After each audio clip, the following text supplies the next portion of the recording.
Because there's only one goal the soul has for you is to get into full consciousness. Know yourself. That's it. I often say that all the things in your life, your husband, your wife, your children, they're all props on a stage. But if we make the props the main focus of our attention and not the evolution of consciousness, because the more conscious you are, you'll have better relationships with all the props, so that's the number one goal. Often we are unaware of the microscopic lens through which we see our lives until someone cracks the door to what we are truly capable of. Dr. Etta D. Jackson does just that in this conversation. Etta worked in the field of education for 25 years as a teacher, guidance counselor, and district administrator in both New York and Wisconsin. Etta holds a BA in biology and 2 MS degrees, one in psychoanalytic counseling and development, and the other in administrative leadership and supervision. She received a Ph.D. in leadership and change from Antioch University.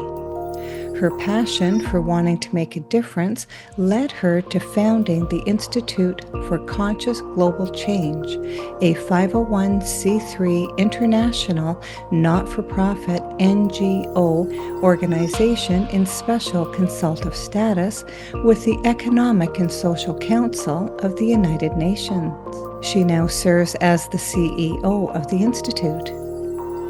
The focus of their work is to provide visual but tangible development solutions to support the unfinished mandate of the United Nations Millennium Development Goals, and now Sustainable Development Goals of the 2030 Agenda for Sustainable Development. Ms. Jackson is also the author of 4 books: Understanding Your Choice, 2, Unveiling the Secrets of the Feminine Principle, 3, The Role of Consciousness in Governments, and The Idea That is the United States of America, Its Occult Foundation. Etta is the mother of 1 daughter and has a grandchild. Welcome, Etta, and thank you for coming and talking with me today. Thank you, Rhonda, for inviting me to have this talk. You're Always welcome. a pleasure. Yeah, thank you. So the name of my podcast is called Nature of Consciousness. And can you talk a little bit about your background and how you are in tune with the nature of your consciousness? Well, my understanding of consciousness is to be fully aware in your body, in the flesh. Because humanity came into incarnation to experience life as a human being in matter, and through that experience come to know that he is both God and man. And so to be fully conscious, to be conscious and be fully conscious is to know that in the human form. Because when we're off the planet, we know that. But to come into matter where we are, the vibrations are slower and we've forgotten who we really are. In this experience, we are to have these experiences that we came in to have, and through those experiences, come to remember that we are, in fact, both God and man. And so to be fully conscious, to be conscious is to be aware of that I am a divine being. And most people, humanity for the most part, has forgotten, because that was also part of the agreement that you would forget. Okay. Go through the experience and then make meaning of those experiences. And it's the making of the meaning of those experiences that evolve your consciousness. Who am I? Where did I come from? What am I here to be, to do? And what is my destiny? And so those 4 fundamental questions are what humanity is here to answer through his life experience. And that making meaning of all of those bring you into a consciousness, an awareness, a knowledge of who you are as a divine being. And to be a divine, and the process really involves the desire to know. I think that's a very important aspect of becoming conscious, is wanting to know. So the will to know, the will to love, the will to have wisdom encompasses all of what becoming conscious in the human form is. Because it was always intended that the above, below should be a perfect reflection of the above. And so for humanity to be in matter and to be fully aware in the physical body so that it reflects who he knows himself to be on the other level, the other plane, my understanding of full consciousness is, and the process. And there's a process by which you come into that full awareness. And I always liken it, to school, where you have the first grade and the next grade, you build on that knowledge from the first grade and you keep moving up until you become a fully conscious person. And it's not just a feeling or an idea, because that many times I feel people feel, oh, I had a good meditation, so I'm conscious, I am enlightened. No, there's a little bit more to it than that. And that's why in my books, I wanted to introduce people to the process of how one becomes fully conscious. Mm-hmm. So that would be my response. Mm-hmm. And, as humans, we get caught up in the day-to-day living, and we don't spend a lot of time thinking, first of all, that there even is another idea of what our existence can be here on Earth. And so, are there sort of little indications along the way? Like, I know myself, I would have some intuitions and know things. And then the more I knew, the more I wanted to know. And so, is there any indications that people have in their walk that could sort of point them to the idea that there's more than just our physical body here? Well, the soul is who projected us out into matter to be on this physical plane. So the soul is always connected to us. So it's like the physical is the denser aspect of us. But we and the soul are never really disconnected. And because the soul knows that your number one reason for being here is to know yourself. So the soul is constantly like nudging you all the time. Pay attention to that. Pay attention to that. What about this? What about that? And to the degree that we are aware that we're being nudged to pay attention and to become aware of what is actually happening, so that when you have whatever the emotion, whether it's joy or pain, is to be able to interpret that or make meaning of that in a way that help us to get answers to questions. I've always said to people, when things happen, instead of saying, why did this happen to me? The better question is, Spirit, help me to understand what it is that you're trying to communicate to me. Because all of the experiences in life are meant to push you, nudge you toward becoming fully conscious. And so the ancients say it is important to be able to formulate the right question, then you can get the right answers. And so the first step is to become able to formulate the right question so your soul can respond to you in a way that is going to be meaningful toward your expansion of consciousness. And so, what I observe is that we get a little nudge and we don't pay attention, we get a harder one, and then it becomes a little bit harder. And sometimes it takes, something a little harsher and a little bit more drastic to get our attention. But our soul is really our only teacher and our only guide. And And why in my books, what I say to people, I'm not here to teach anybody anything, really. I'm here to get you to come to this, to kneel in front of your own soul and say, you know, teach me, guide me. I'm now ready. I am not so distracted anymore that, or I've had enough challenges in my life that I'm now willing to surrender and say, okay, I have tried it my way and I Yes. realize that it doesn't work. So I'm now ready to hear what you have to say. And unfortunately, fortunately, sometimes that's the way, it's the only way that we get people's attention. And so that's why even there's a verse in the Bible that says that do not curse the darkness. Because many times when people experience things that are painful or what you would call dark, it's the soul setting up, it's like an obstacle course in your life to Okay. get your attention. And again, so asking the right question, not why did this happen to me, but help me to understand what I need to understand by this. Yeah. Then you get the answer. But your soul is forever. Because there's only one goal the soul has for you is to get you back, get you into full consciousness. Know yourself. That's it.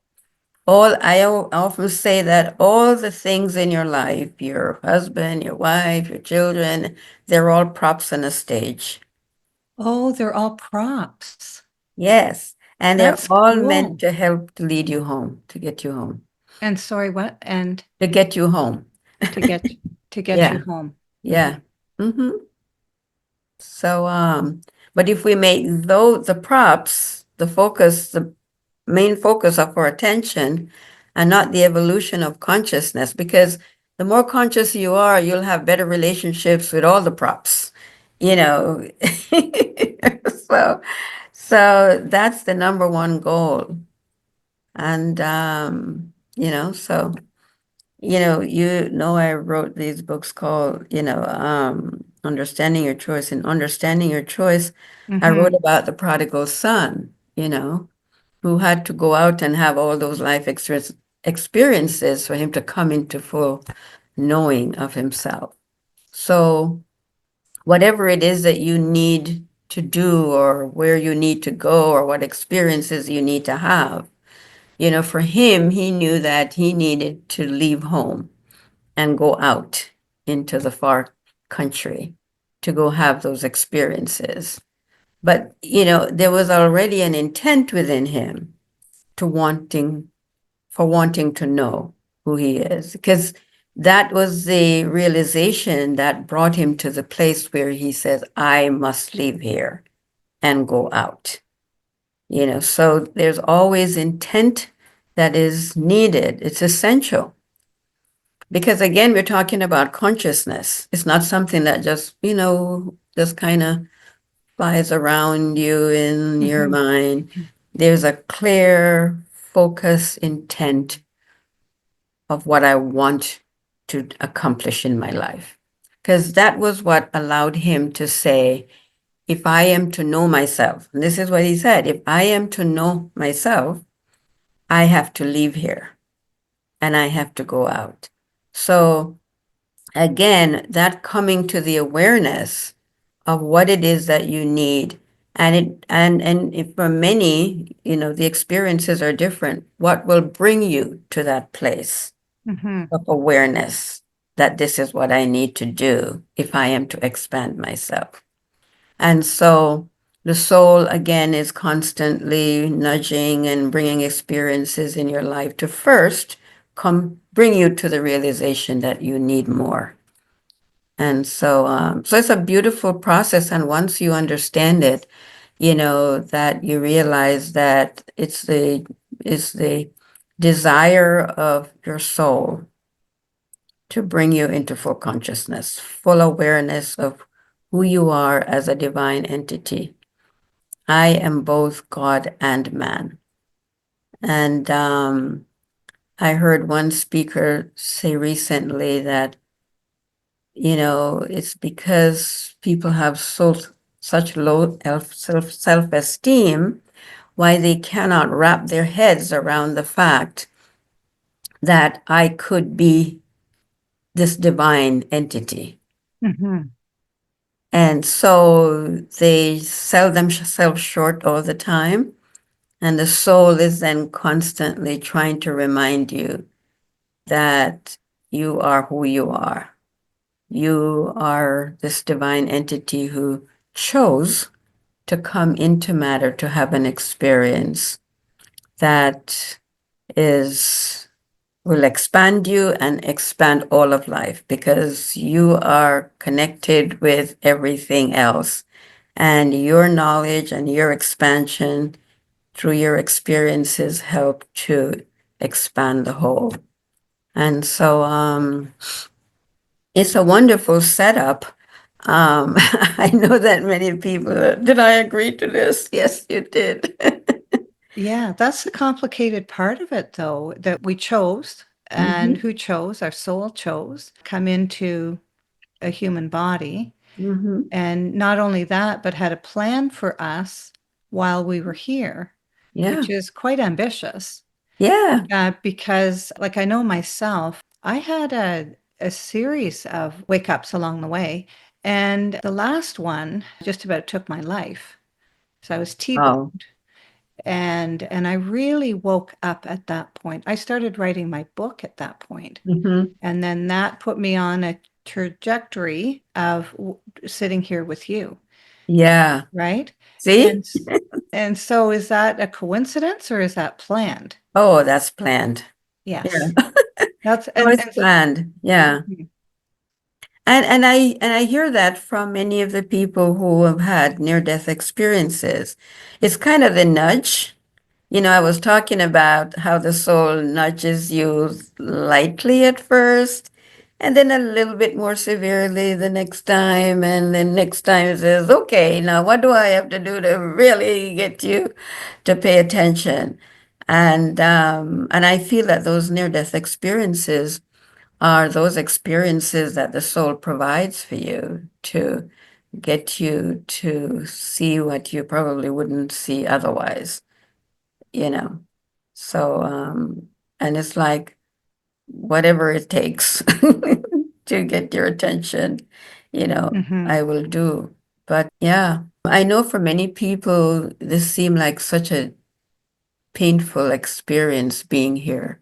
But I think that when you get to understand the decision that we chose to make, the decision we made to come here, and what it's really all about.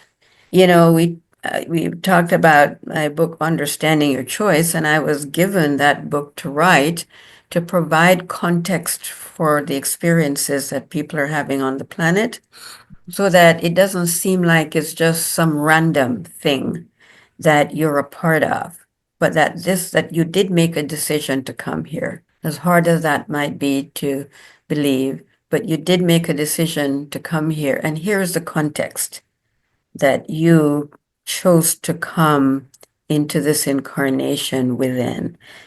And once you understand it, you realize that this is a really profound thing that we have agreed to be a part of.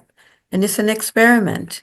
How can you forget who you are, come down into matter, and then have those experiences, and out of those experiences, make meaning out of them so that you can remember that, in fact, I am God, I am divine.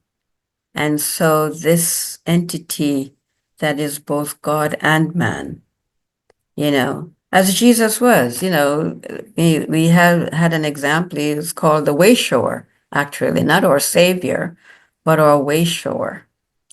And so he came to show us, how it can be done, and left and say, okay, you go for it. And here we are.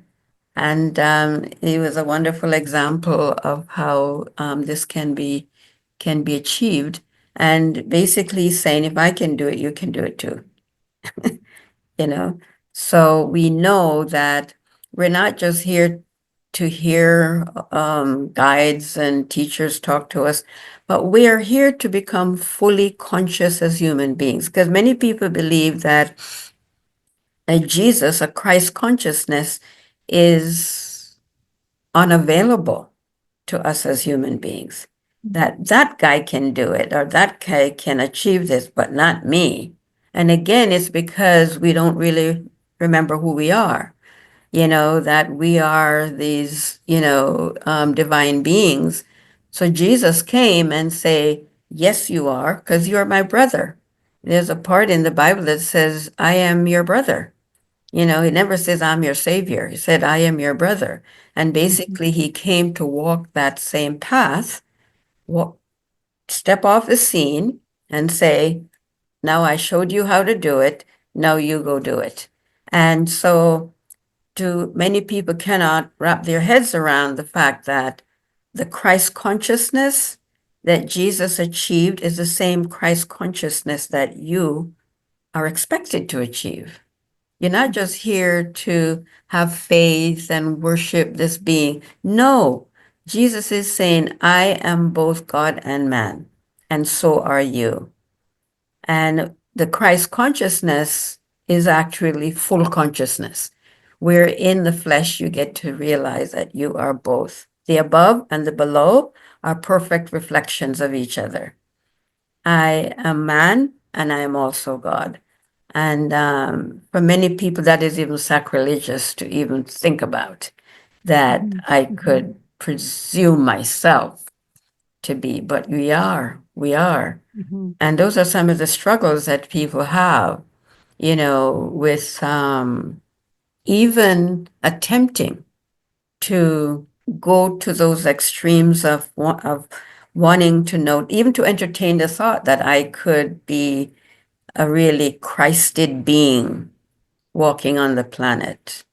For many people who are, their thinking is, who am I to think that I could be this? But that is the goal, to have complete knowledge of yourself. And to have complete knowledge of yourself, or to be fully conscious, is to be aware that I am that I am. And I think what's happened to the human race is that we're taught that it is outside of us and not in us. So Yes. we're taught to look to the heavens, to pray to the heavens, as if that is where our Savior is. I don't know if it is or not, but we're not taught that we have a soul. We're not taught that our soul's here to lead us on the journey, which ends up being home, right? Well, in the most religious doctrines, we're told that we sinned, we were cast out of heaven, we're here being punished. And so all of that myth is what has been the script that has really guided our lives. And it's not the truth. And so part of this awakening that is taking place, and especially as the younger generation comes in and they telling, mom and dad, what are you talking about? There's no such thing. Yes. And getting us to realize that a lot of that stuff that we were taught in church, that is not actually the truth. And so we are now forced to really look deeper into what we were taught, and to come into the realization that that's not really what it is, that more information is also now available to us than we ever had before. We have the internet where we can go online and we can research things for ourselves. We don't have to depend on our teachers or gurus and, priests to tell us what is.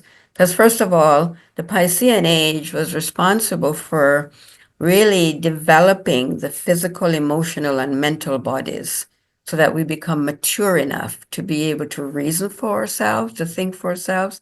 Because prior to early on in the Piscean age, we needed teachers and guides to interpret the written word to us. We don't need them anymore. We are now educated. And why education and psychology were all introduced to help us to grow as personality vehicles, mature and capable enough of reading for ourselves and reasoning out that information for ourselves and coming to the conclusion that we feel is most appropriate for us.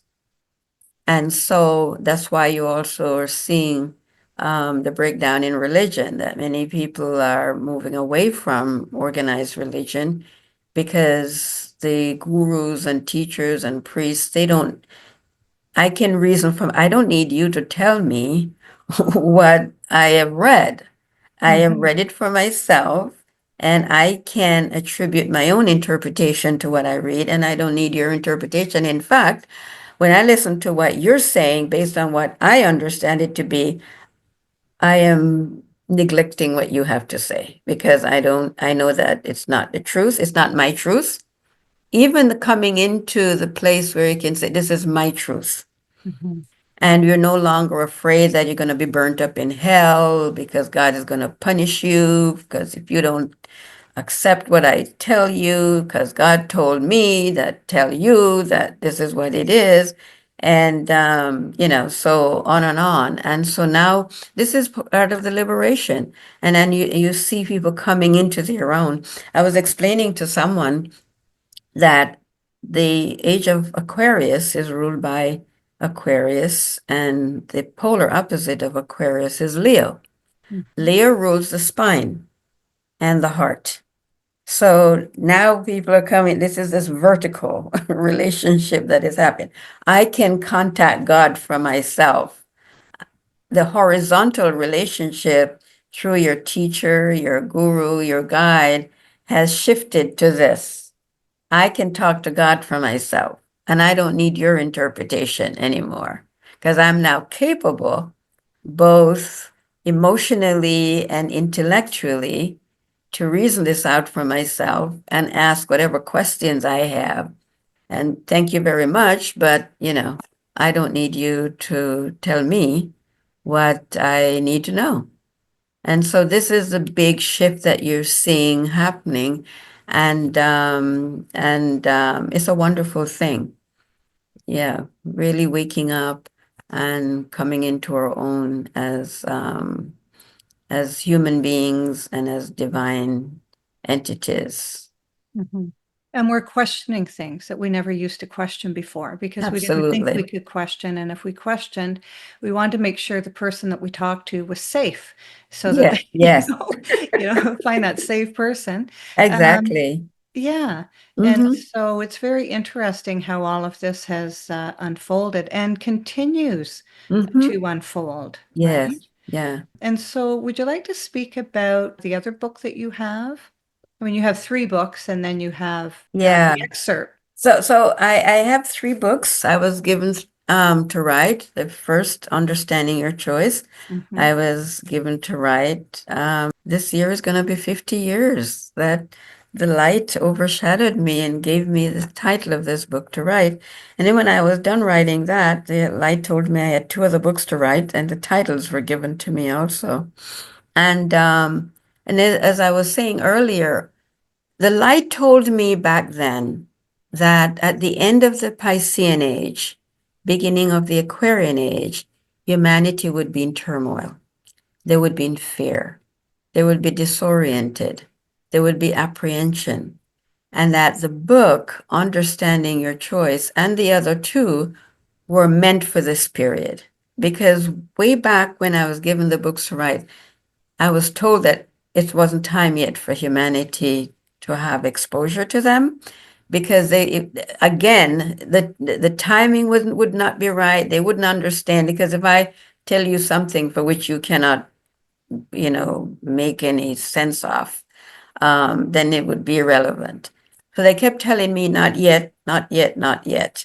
And now I know this is now. This is where we are, that without that proper context for why we chose, because when I got the title Understanding Your Choice, it took 25 years of me arguing with the light about What is this? Understanding your choice. Yes, now I understand it. Not just now, but over time, I got to understand it. Understanding your choice, the choice that we made to come here. And that title also is relevant on so many levels. If you can always think about every choice that you make and understanding it, so that you take full responsibility for the choices that we make in every aspect of our life, not just in coming to the planet, but all the little, that was a larger choice, and all the sub choices that we've made along the way. Understanding the choices that we make help us to be able to make sense out of those choices because you decided to do them. And so understanding your choice talks about who we are, where we came from, what are we doing here, and what is our destiny. And it's about the ancient mysteries, ancient knowledge. And I was asked to take this vast body of arcane knowledge and package it in a way that humanity would best understand it. And so that's what I did. And then when I was through writing the first book, Understanding Your Choice, the light told me that I had two other books to write, and the second one was Unveiling the Secrets of the Feminine Principle. And I now again got to, I get to see the relevance of that information because women have really been relegated to be second-class citizens by many cultures around the world.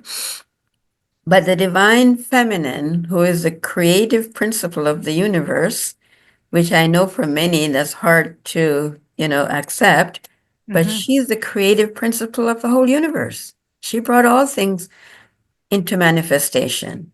And so to know who you are as a female or men, again, it's not a woman or a man, a girl necessarily.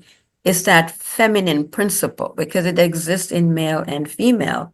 But for women, especially, to come into the knowledge of who you really are and not be making excuses for who you are or asking permission to be who you are. I am. I was saying to a friend of mine, we created men and then become supplicated to them. How could that be? That is a conundrum. How could that women be? continue to do it. Yes. And so this is about helping women because when women come into their own, they can better help men to understand and accept the feminine within them. But we, who are the most obvious representation of the feminine principle, once we come into our own power and our own rulership, because the age of Aquarius is the age where the feminine and the masculine will have equal power, because that's who they are. God is both male and female, and at the same time, neither. And because God transcends gender and, all of that.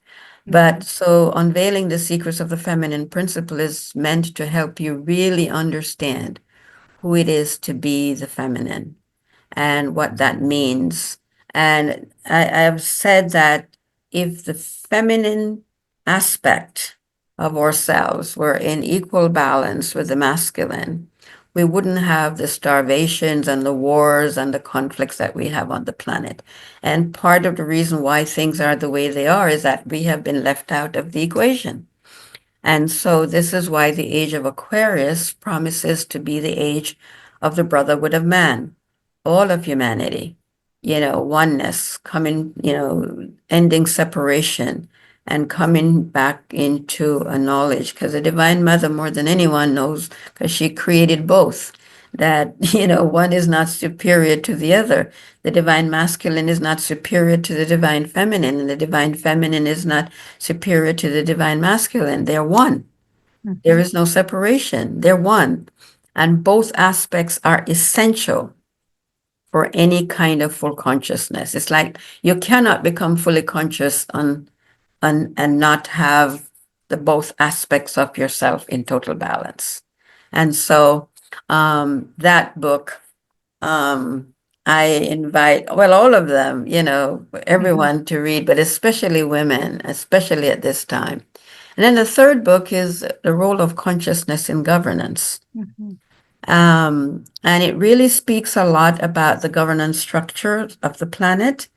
And they were designed, it's like the governance structure above is what was set up on the planet.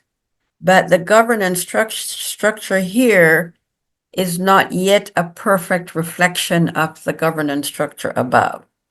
And so the governments are to come into an understanding of why they were established, the purpose for which the Godhead is constructed on the planet, to reflect all of what the divine wants to see, or what is needed for humanity to come into a full knowledge of himself and live in a peaceful society. Because without structure, an order, we need law, we need governance, we need a structure in order to function. And so that as we grow in consciousness, or before we fully become conscious, we know there are rules and guidelines for how to interact with one another and how to function in the streets and, in our homes, and how we treat one another. So yes, so this is, and once you become fully conscious, you won't need a government. And so, but this is, as you know, as a mother yourself, you have to put guidelines in for your children until they become old and mature enough and, developed enough to be able to reason for themselves and to make good decisions. And in the meantime, you teach them how to make good decisions so that when they they can change them around, but at least there's a structure in place for how you operate on the planet. So governments are important. I know that I hear some people say, oh, we don't need the government. Yes, you do. The government just needs to be the kind of government that is reflective of the divine plan for humanity, where it metes out justice fairly and equitably, and that you recognize that all of us are brothers and sisters on this planet, regardless of how we appear to be in terms of, melanin or gender or culture or amount of matter, gold that you have, that these are just, facades, but who we really are one people. We have the same divine mother and the same divine father. And so once we become fully conscious, and which is what the age of Aquarius also promises us, that as the veil is removed, as we become more emotionally and mentally and intellectually more mature, we get to see, not just look at, but see that in fact, I and you are one. And just like how you want to be treated, you treat me the same way. And the reason why we have these disparities is because we are not able to see. The veil is falling, and you look at me and you don't see you. And because you can't see you in me, this is why you treat me the way you treat me. And so as we grow and mature, we'll come to truly see into, not look at, but see into, where you'll get to see that you and I are in fact one. And we're here on the same journey together. And so that, and then in that third book, I talk a lot about Masonry. And I know for many also that is a little off-putting because many people have heard so many negative things about Masonry. But much of what people know about Masonry is inaccurate. And I was asked to really lay bare the whole legendary story of Masonry, how it came to be. It's really our guidebook to actually move through this experience. And now that we're mature enough, because the Piscean age, as I said before, saw to our intellectual development and our psychological, emotional development, where we now are able to reason more objectively and rationally, because the age of Aquarius is also described as the age of reason. So we're not just feeling anymore, coming from an emotional space, but I can now connect my mind with my heart, and I'm able to see things in a way that is much more expansive. And we'll get to see that a lot of what we believed before or were taught before is not actually so, but we weren't not mature enough yet. It's like you can't give your kids information until they're ready to be able to use it responsibly. So that's why these 3 volumes were given to me to write, because now humanity will be able to comprehend the information more readily. And so the 4th book, I have a 4th book. This, I call it 3.5 books, because chapter 8 of my 3rd book is titled The Idea That Is the United States of America. And then I added a subtitle. It's Occult Foundation, to understand, and all governments are occult, to be honest, but to understand the role that America was here, was established to play. And I wanted that chapter to be more accessible, and why I turned it into a little ebook, so that if people didn't read the 3rd book, that chapter would be more accessible. And I see now, especially what we're going through, understanding the United States and why it was created, and what is this foundation, what was the intent for its establishment. I think that it would be I think it's very important that you check out that chapter, especially because it provides a lot of very good sounding, very solid information that can help us navigate, especially these times, and what's going on in the United States. And I've said a lot to people, especially over the last couple of months, about what's happening. The story of my first book, Understanding Your Choice, is couched in the story of the prodigal son. That's how the light told me that I should write it. And I say to people, all of us have gone into the far country. Just like the United States, every government, every individual have left home and gone out into the far country to go experience life. And in that experience, we have done all kinds of imaginable things. And it's out of all of those experiences, though, when we're come, in the story of the prodigal son, it says he came to himself, which is a moment in time when you sit with yourself and in reflection begin to make sense out of all the experiences that you have, the so-called good and the so-called bad, all of them. Because that's what consciousness is, the pairs of opposites. They got to be reconciled. And so I think we're at this, come to thyself moment, the United States. And this is where we need to begin to look at the journey out that we took when the country left home, which was the beginning. If we look at when the United States was founded in 1776, and having gone out into the far country, we have had 250 years of experiences, and now we're back at that point. Pluto is back in the beginning of the United States chart. And I think this is a time for that, reflection, making meaning, coming to oneself and say, is the United States consistent with what the founding principles were when it was established 250 years ago? So this is a time, I know many people are in a lot of panic and fear, but this would be a good time to sit and reflect on, where are we? What have we done?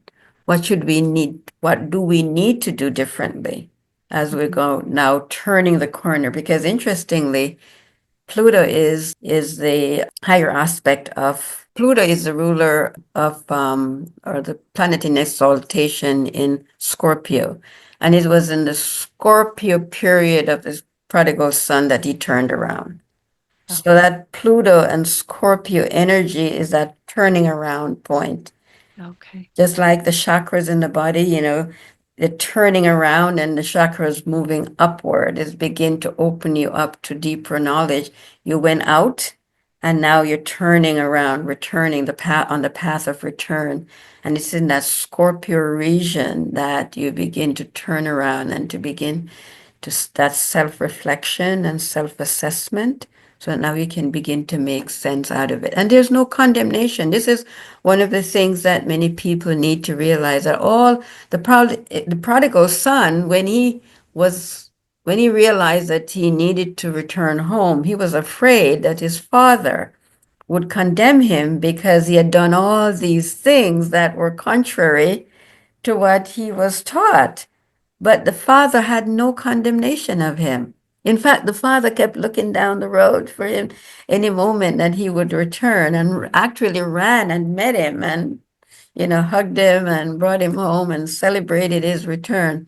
And that is really an important lesson for all of the people who have been in religion, who feel that God is going to burn them up. And how can a loving mother and father burn you up in fire because you went and have the experience that the mother and father says that you should go have?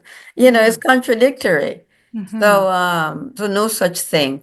That we are at that point now, and that's the fourth book, or my one half book, that I wanted people to have access to so that they could understand better.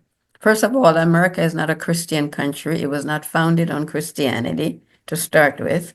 And so that is something that people have to come to terms with. And even the whole understanding of Masonry. What is it? But it's the most profound body of knowledge that, if understood properly, you'll see that it really lays out the step-by-step process for getting you back home. Well, there's a lot of Masonic orders people belong to, but we're talking about the ancient Masonic. Yeah, true Masonry. True Masonry, yes. Yeah. True Masonry is, and that's what I talk about and describe and explain in great detail in book 3. And if you read it, you'll see that it's nothing but the most beautiful thing. Like any other body of information, people can use it to their own advantage, and it has been. Most of the Masonic lodges that people know about are really social orders. And because the center of Masonry is not on the planet. So there's no Masonic lodge that is the center of true Masonry. It's not on the planet to start with. And it's not an order of men. It's so that's also, the term brotherhood doesn't relate to men. It's brotherhood of humanity, of man. Yeah. And this is what we're moving into, because the age of Aquarius is also the age of occultism. And again, even the term occultism, frightens people, but the term. And why does it frighten people? I think because many people have associated it with voodoo and magic and all that kind of stuff. Okay. And the word really means the meaning of occultism is veiled knowledge. That's what it means. Veiled knowledge. Yes. That's what it means. And why was it veiled? Not because there's anything bad or, unholy about it or anything. It's because we were not ready. Like I was saying, the age of Pisces was to prepare you for this time. Just like you're in school, you can't do calculus until you know your numbers and you know how to add and subtract and multiply, etc., etc. And you do algebra and all of it. It's a progression. So in the age of Pisces, bodies came into incarnation and bodies were prepared, worked on. it's in the cells of the body that consciousness is built, because consciousness is actually a cellular process. There's much more to consciousness. And so when you're mature enough emotionally and mentally, now you're ready for this veiled knowledge. And why, in the tarot, we have key 17, the star, where the woman, Isis, is totally naked, totally unveiled. That occult knowledge is now going to be available and is available now because you're mature enough to be able to decipher it, to read it, and to understand it. And you're not so emotional that, just a term, the word, will scare you off that you won't even investigate this kind of information. So there's nothing wrong with occultism, but the age of Aquarius is the age of occultism. It's the age of reason. This is where the mature emotions and the mature mind are now going to be able to make meaning out of all of our life experiences.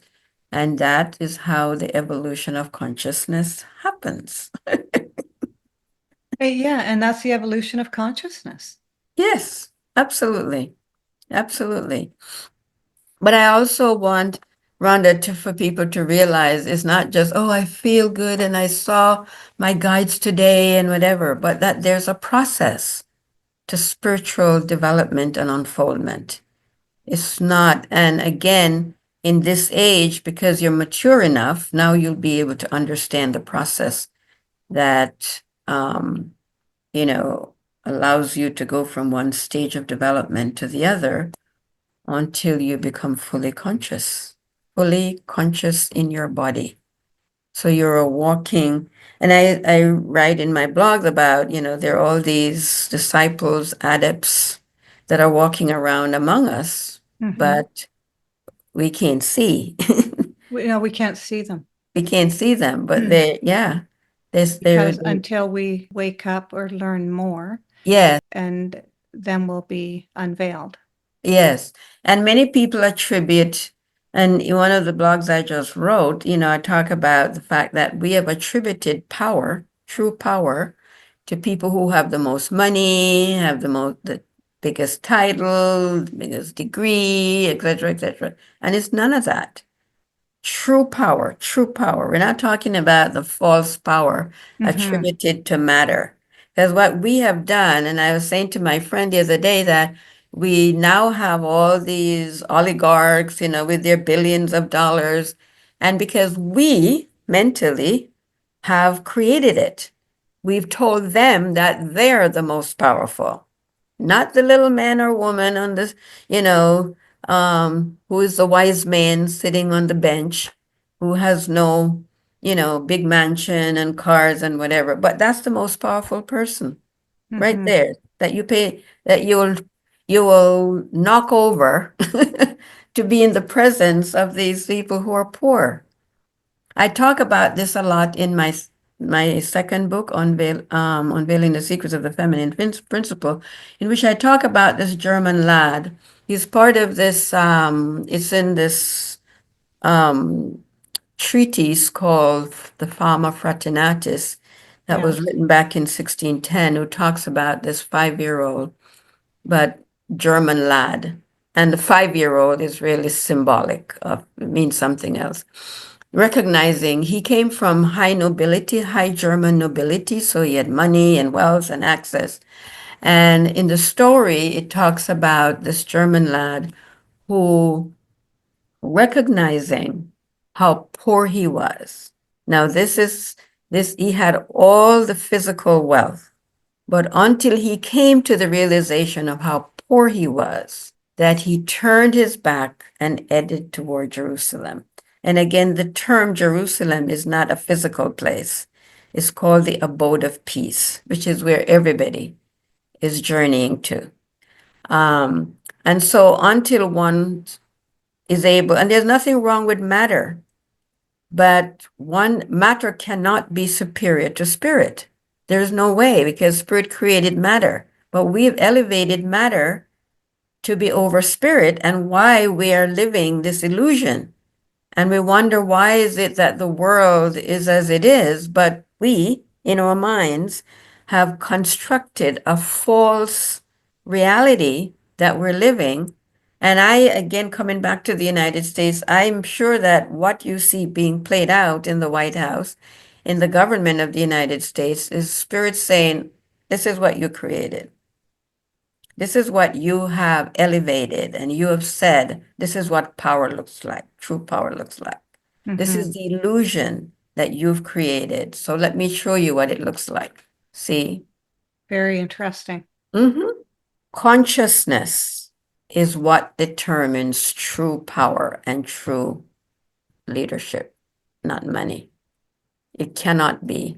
The lesser never rules the greater. And the greater is consciousness, not matter. So we're in an interesting time where, and again, the ancients use this term, you cannot change what you cannot see. So let me put it in your face, big on the screen, Yes. so you can't miss it. This is your creation. The empathy, the love, the caring, the oneness, all of that is missing because matter is only interested in creating more matter, not spirit. It can't. It can't create something that is higher than itself. Wow. Very And interesting. so here we are in this dilemma. And again, like I was saying earlier, spirit says, okay, I'm going to give you a little hint about where you are. And if you don't take it, I'm going to give you a bigger hint. And if you don't get it, I'll just, make it as big and as outrageous as is possible so that there's no way you can miss it. So here we are. It's absolutely necessary. And I think we needed this level of shock to get our attention, like we said earlier. Well, it's getting a lot of attention. Oh, yes. Spirit knows how to do it. Wonderful. Oh, I love being in your company. I love learning from you. You have a wisdom and a breadth and depth of knowledge that is unfathomable, really. Oh, wow. Thank you so much for joining me. Thank you. Sharing Always a your pleasure knowledge. talking with you. Thank you. And thank you for sharing your knowledge, which is very important at this time. Yeah. Well, my pleasure. Yeah. Thank you for listening and being part of the journey with Nature of Consciousness, your host, Rhonda Grant.